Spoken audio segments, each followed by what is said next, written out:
My name's Danielle. I am the Zodiac Tiller, and I am 1 year old.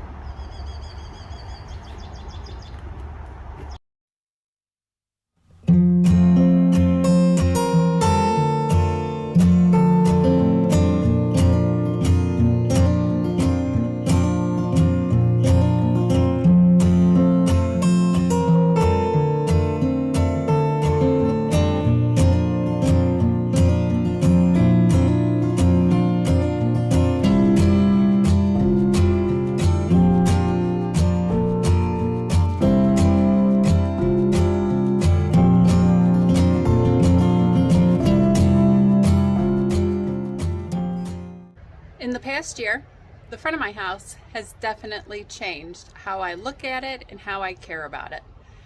My beginning videos, my beginning garden tours, I was showing all of the plants that I had along the front porch. I tried to keep the front porch in order and making it look nice because I really cared about how my neighbors were looking at me, how my neighbors thought my house looked. And in the past year, I've really just not cared.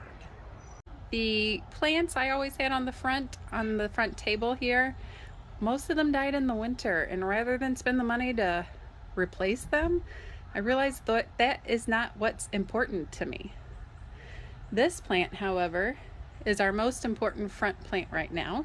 It is a peace lily that we got when our grandmother had passed in March. We have figured out it likes the shade. We're figuring out how it enjoys life the most. And then in the very front, I still have rosemary growing in here. I have sage growing in here. We have a succulent. We have our purple queen. And while it's overgrown with grass, it's not that important to me. What's important to me is my vegetable garden in the back. What's important to me is spending time doing what is going to benefit my family. And how my yard looks in the front is not going to benefit my family. It's just about keeping up with the Joneses, and I could care less about that. Our front yard, I still maintain the bushes. We still, of course, cut our grass and don't let it get overwhelmingly tall. We've done a really great job. We know from living in Missouri that if you let your grass grow long and then cut it down, it kind of helps with the weeds as well. It helps thicken up the grass. A lot of yards here in our area of South Carolina are all sand. They're all dead. And we enjoy the fact that we've really brought this front yard back to life. Today, we actually just transplanted 2 of our peach trees. Here is one. And here is the other.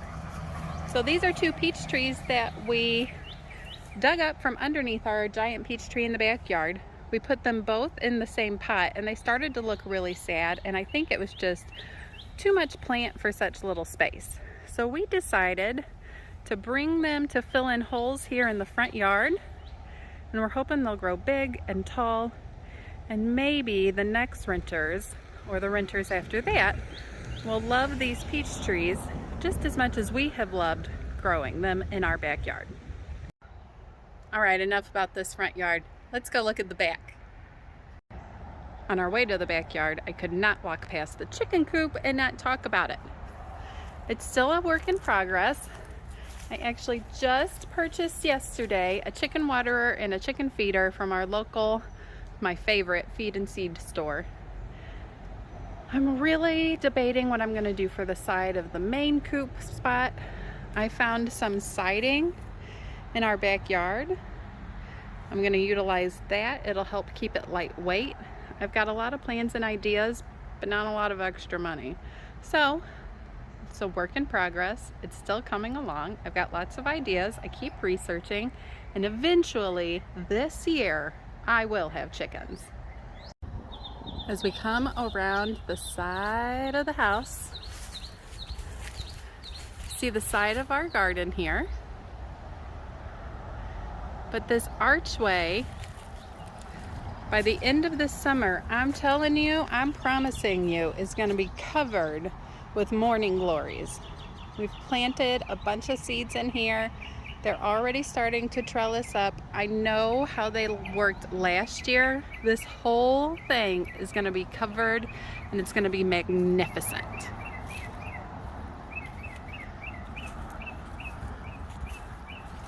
Look at this gorgeous, vivacious, living garden.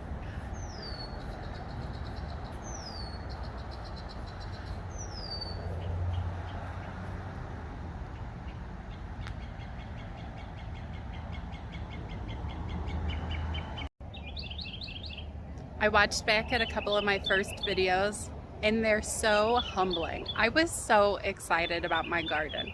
And my garden consisted of plants on this black table and plants on this little table right here behind me. That was it. I loved them. And of course, throughout the season, I got a lot more.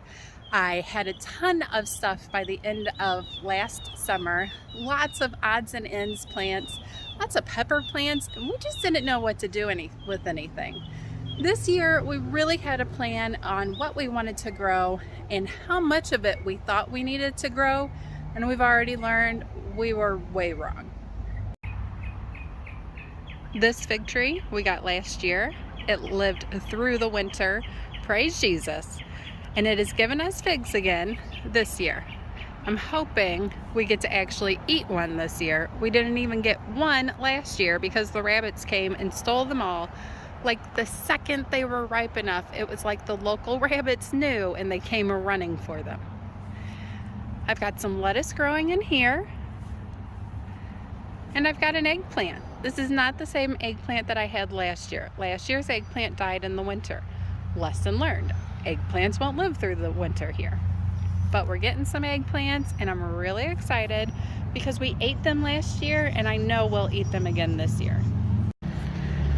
This beautiful girl is a Mexican sage. She did survive the winter. I thought she had completely died. Everything died on the top, but I'm guessing the roots underneath survived, and I was surprised when new growth came up in between all of the dead, and now she's thriving again, and I know she's happy because she's given me some flower.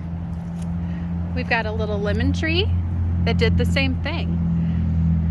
Our big lemon tree, you can still see the dead one inside, but it was like the outside died and the roots stayed alive and then shot up new growth to catch up with where they were.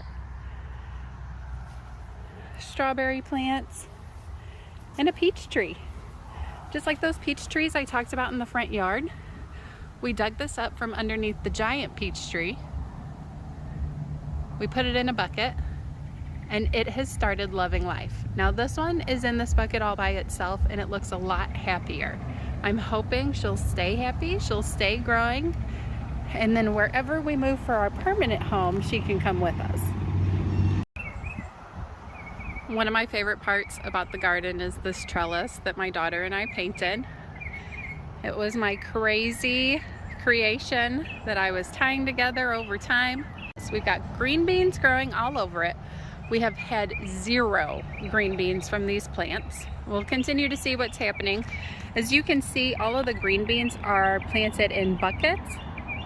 We have a lot of roots from the large trees around here, so we couldn't get them in the ground, but we went to the feed and seed store yesterday and I bought some cucumbers because I really want to make my boys pickles. They love pickles, so I'm hoping this cucumber plant that we got for half off, because it is later in the season, I'm hoping she'll thrive, survive, and come back. What do you think, y'all? Am I gonna get any kind of harvest off of this trellis? Green beans, cucumbers, something? Last year, everything was container grown. This year, I really wanted to grow things in the ground and see how well they did. We learned while digging our garden beds that there are a lot of tree roots, of course, the closer you get to the tree.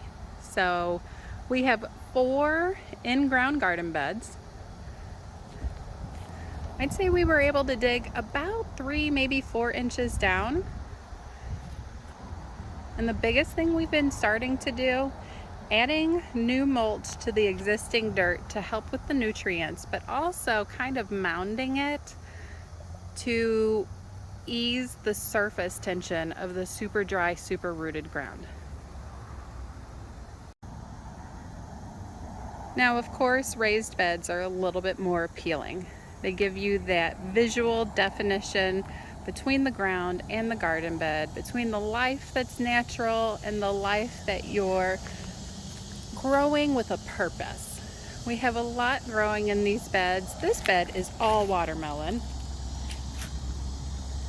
This bed is marigolds and okra and some Swiss chard. We've got the herbs that survived from last year. And then this bed is cantaloupe and a watermelon and marigold and pepper plants. And way down in here is some cute little carrots that may or may not actually be doing something.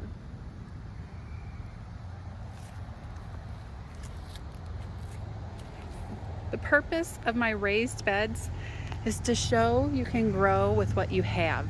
Show you can make something from what you have on hand. It doesn't have to be purchased from the store or purchased online. It can be just scrap wood that you have laying around your house. Throw some nails on it, put it together, put some dirt in it, and you can have beautiful garden beds. However you want to grow things, as long as you just do it and try, it's better than doing nothing at all.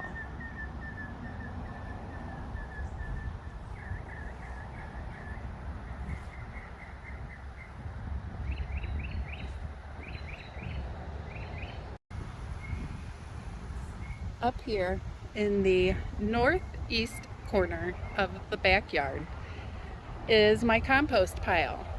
So this pumpkin is actually a pumpkin from Halloween that we threw in this compost pile, and it's living and I love it. However, when it did flower, it was all male flowers, so I don't think it's going to give us any pumpkins. In the extreme heat, it did die back and I thought it was done for, but surprise! Look at that monster. He's coming back to life with a vengeance. And I want to show you, look in here. Look at that dark, rich soil. It's absolutely amazing. I'm taking some of this compost and we're already starting to use it.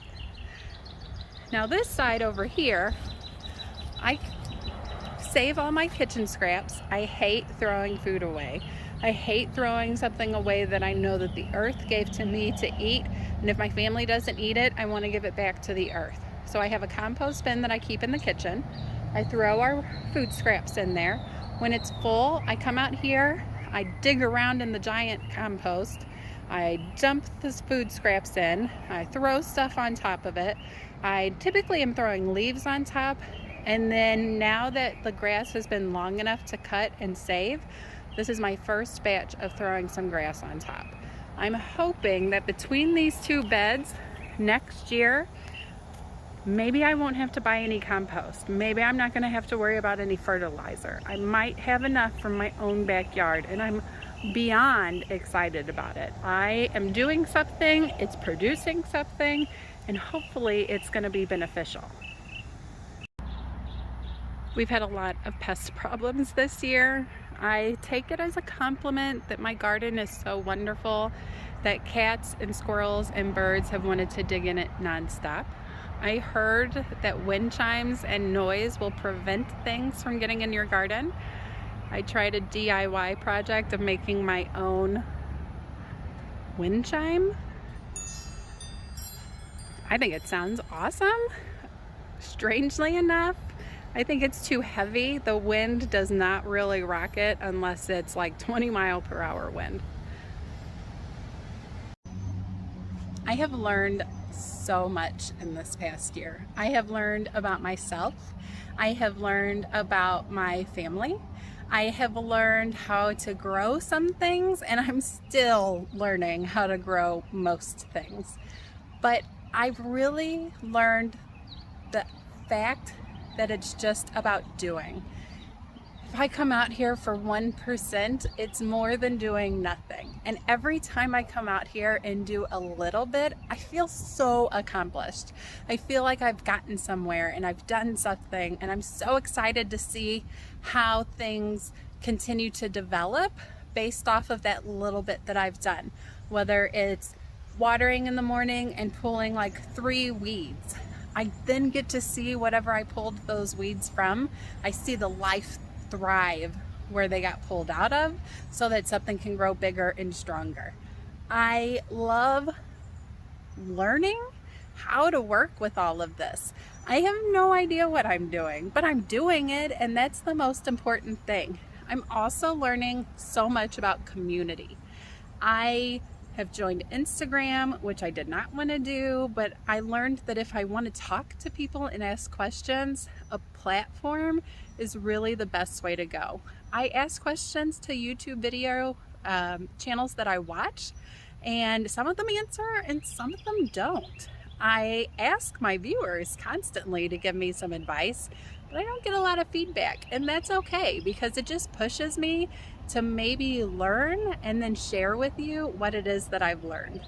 I am really seeing my life thrive like this, and I'm really seeing that as much as I care about myself and about my family, it's okay to be solely focused on myself and my family. Like I said earlier, I don't care what my neighbors think about my yard anymore because I'm happy with my yard, and that's all that matters. And they can judge me all they want to, but God is my judge, and He's the only one that I'm concerned about. And I know that putting something in the ground and eating what He gives me is the most important thing that I can do with my life. I am far from done. I am like on a scale like this far into my path of learning how to live this lifestyle.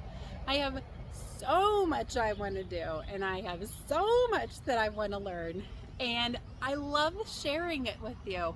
I hope that maybe there's a tiny little nugget of wisdom in there that maybe I'm just sharing, saying, I'm not messing up my words, and if anything, I just hope I'm encouraging you. I want to encourage you to be able to do this.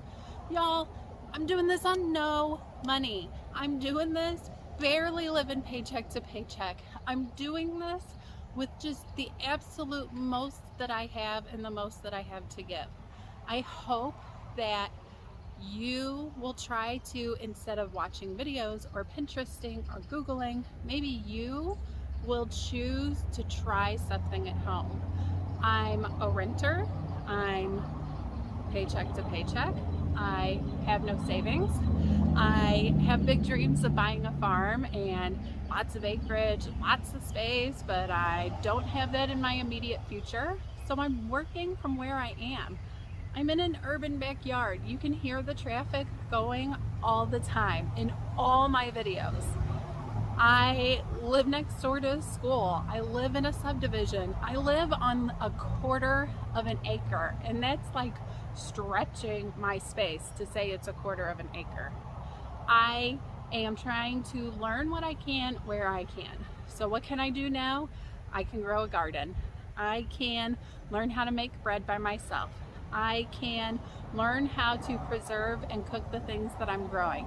I don't know how to can. I'm learning how to can. So I have such small amounts of things that I harvest at a time right now. I'm freezing it. That's something I can do.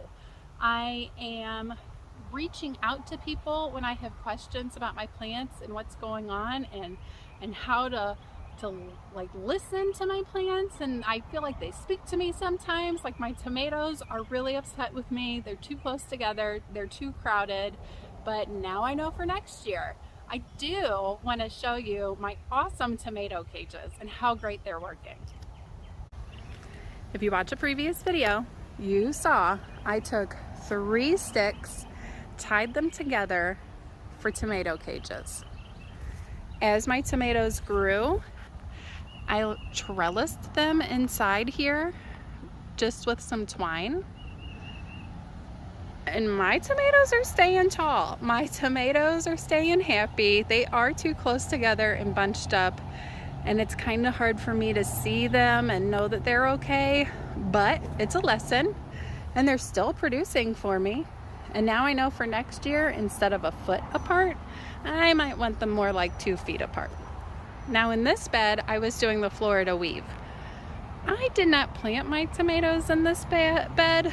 My honey did, and he kind of let nature speak to him on where they wanted to go. So the Florida weave isn't working out as I wanted it to, but it's still working. They're still standing tall. Like, look at this one. This is tall and all by itself. It's just in between some twine.